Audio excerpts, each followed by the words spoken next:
Le PEI est une des 7 initiatives un peu phares de la stratégie européenne UE 2020 qui a retenu une priorité qui est l'innovation, l'Union européenne de l'innovation.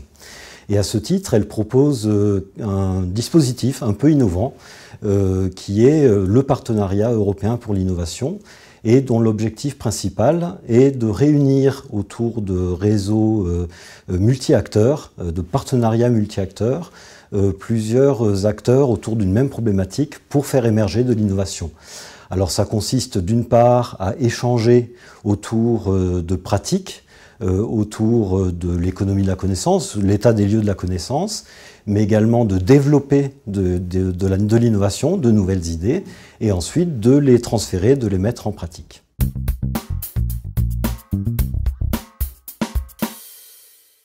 L'idée est bien d'avoir 2 volets finalement qui se complètent. Un volet, je dirais, plutôt européen, qui se traduit par la mise en œuvre d'appels à projets au niveau de ce qu'on appelle l'Horizon 2020, donc un appel à projet qui nécessite l'implication de plusieurs États membres, au moins 3, qui se traduit par des appels à projets qui sont vraiment mis en œuvre au niveau européen. Et puis, je dirais, des appels à projets qui sont plus auprès du terrain, au cœur des territoires. Et là, c'est la politique de développement rural qui, en France, sera mise en œuvre avec les autorités de gestion qui sont maintenant les régions. Alors, les régions sont chargées de la mise en œuvre du FEADER, le Fonds européen de développement rural, le 2e pilier de la PAC.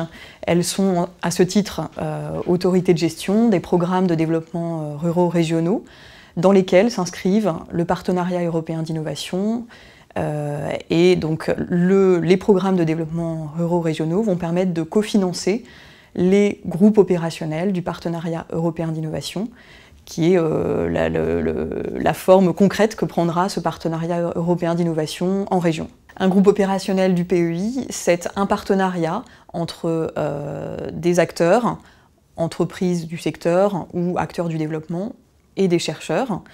C'est un projet d'innovation avec une visée très opérationnelle, un résultat opérationnel envisagé qui va servir à des bénéficiaires finaux qui sont bien ciblés, donc tel type d'entreprise par exemple. Et puis c'est un projet pour lequel les résultats sont diffusés.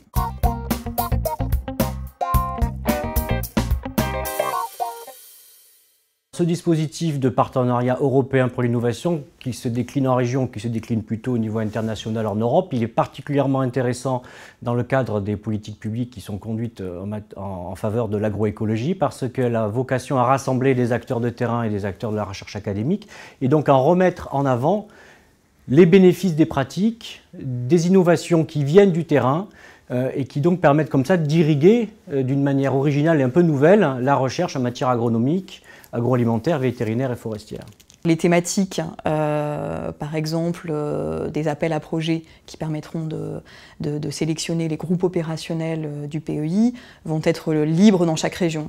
A priori, il y a des régions qui vont partir sur un champ très large de thématiques, comme par exemple en Rhône-Alpes, la région que je représente, où là on a des thématiques très larges du type relocalisation de l'économie, par exemple. Et puis il va y avoir d'autres régions qui vont faire le choix d'avoir des thématiques plus ciblées.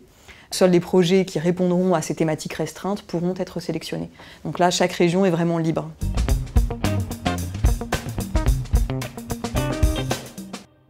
Notre objectif, c'est de produire de la connaissance, c'est ça la finalité première d'un organisme de recherche, mais qui doit servir, entre guillemets, à quelque chose.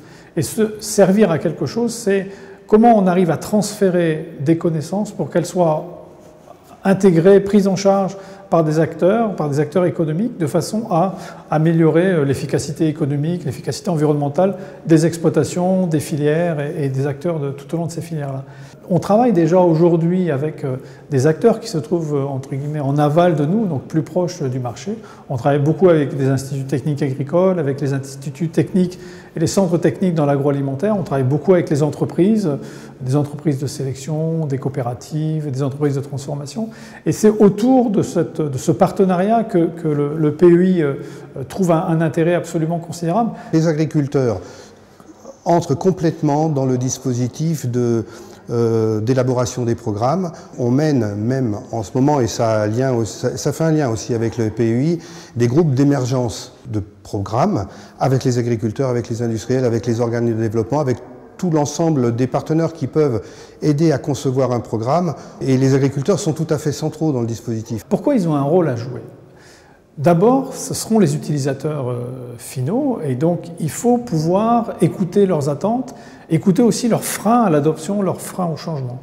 On doit travailler avec eux pour intégrer leurs contraintes, intégrer les conditions locales, et puis aussi être dans un débat d'échange avec eux sur quelles idées ils ont aussi, quelles sont les possibilités qu'ils ont explorées dans leur pratique quotidienne. Donc cet échange-là est particulièrement important et particulièrement riche.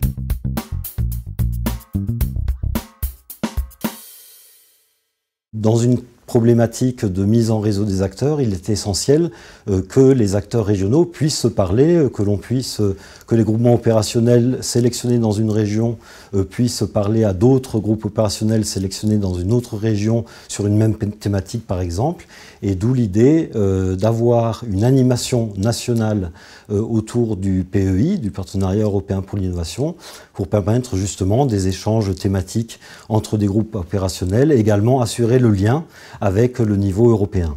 Les futurs groupes opérationnels qui vont se mettre en place dans chacune des régions en France, tout comme ils se sont mis en place dans les autres régions et autres pays d'Europe, vont pouvoir participer à ces différents réseaux, à la fois thématiques ou d'acteurs, pour pouvoir collaborer à l'échelle régionale, à l'échelle nationale et à l'échelle internationale européenne.